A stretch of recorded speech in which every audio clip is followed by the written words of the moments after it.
So this is Return to PopoloCrois, a Story of Seasons fairy tale. It is a new entry in both the PopoloCrois and Story of Seasons series. Most people may not have heard of PopoloCrois, but it began life as a manga series in 1985 and was it spawned a bunch of games and anime and novels and all kinds of things. And this is sort of the newest entry in the PopoloCrois franchise. And it is sort of a classic 90s era style JRPG. As you can see, not afraid to be kind of whimsical and goofy. Right now, these two are chasing after someone who you had in your party earlier who has the head of a pumpkin. And they were trying to get his pumpkin head off with a drill, basically. And so they're now asking you to help them track down your pumpkin-headed friend, who just goes by the name Pumpkin Man, by the way. So it's a very silly story, but it also has its serious moments.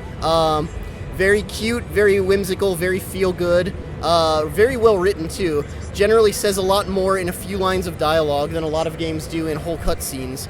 So it's a really great sort of nostalgia trip for people who enjoyed RPGs of that era. As you can see, it is still an early build, so there's a lot of Japanese in here yet. We're looking for a winter release on this game.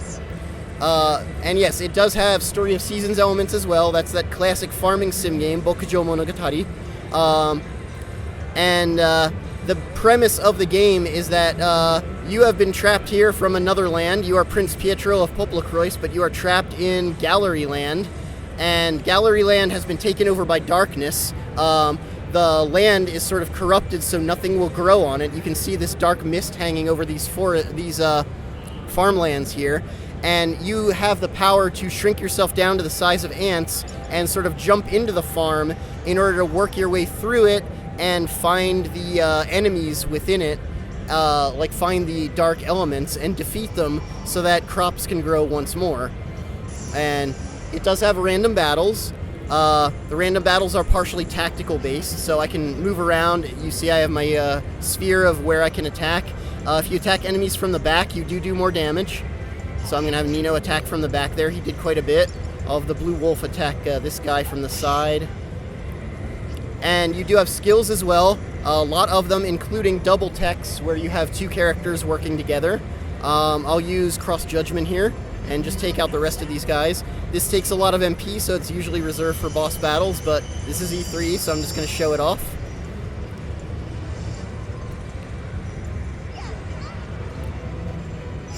The farming elements are pretty much optional. I like to say it's kind of like Triple Triad in Final Fantasy VIII, where it's game spanning but entirely optional. So if you don't want to bother farming, you don't have to. If you would prefer to spend all your time farming, you can do that too, although not until you're a few hours into the game and the farming is unlocked, as it is part of the story as well. And it's incorporated pretty well into the story. You use your power of being able to jump into the farmlands and save them, pretty much in order to try to get the goddess of the harvest, Galariel, revived so that she can help you out and send you back home again. So you're going around and you're meeting all the residents of Gallery Land and trying your best to help them get their farms back in order again. Stave off their famine and all that. So you're sort of just being the hero here. You currently have 3 other party members, the Blue Wolf, Nino, and Rue. They swap out with other people during the course of the game as the story dictates, but during the final dungeon, you actually do have the ability to choose your party members instead. I'm going to do one more battle here and then maybe load up another save game, show you some of the farming elements. We'll show you Firebird because it's a cool looking spell. The farming elements in the game, what happens is when you're growing crops, they will grow in real time as you're playing the game, and when they're ready to be picked, you'll get a notice at the top of the screen telling you as such, also telling you when they need water and all that. And you do have a fast travel system when you're not shrunk down anyway. And I'll return the title screen and get that for you.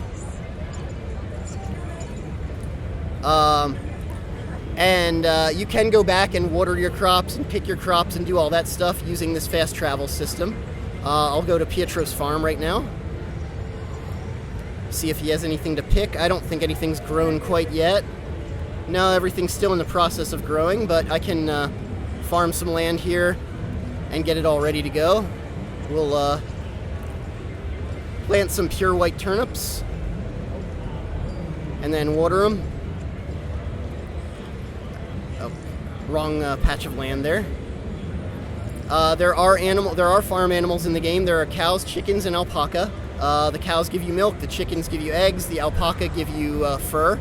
There's also bug catching. Oops. Yeah, I just caught a couple bugs, which I can then sell to this guy. And when I sell him bugs, I get stamps on my stamp card. There's also item synthesis. There are over 600 items in the game, and you can combine any 2 items in the game into a third unique item. And later on in the game, you can combine 3 items into a unique item. And right now I'm combining a pure white turnip and some bitter spinach. Let's see what that makes. The game also has a souvenir system. As you go to different towns, you'll actually be able to buy souvenirs, which are utterly useless, but they are... Whoops, I just completed this quest. They're utterly useless, but they show up here, so you can just kind of look at them and enjoy the fruits of your labor, see all the things that you've collected as you went along. There is sort of a relationship mechanic in the game, but Pietro has a canon girlfriend as part of the PopoloCrois series. It's the Forest Witch Narcia. Forest Witch Narcia is still his canon girlfriend. The relationship mechanic, I'll show you one of the options for that. Let's go to Matthew Village. Basically, these are girls who are blessed by the goddess Galariel and are closest to the soil of anyone out there. So if you make good friends with them, they will be able to help you out on your farm. So you are not trying to woo them, you're just trying to make friends with them. Here we have Leila. She is sort of a very self-conscious girl who enjoys sewing.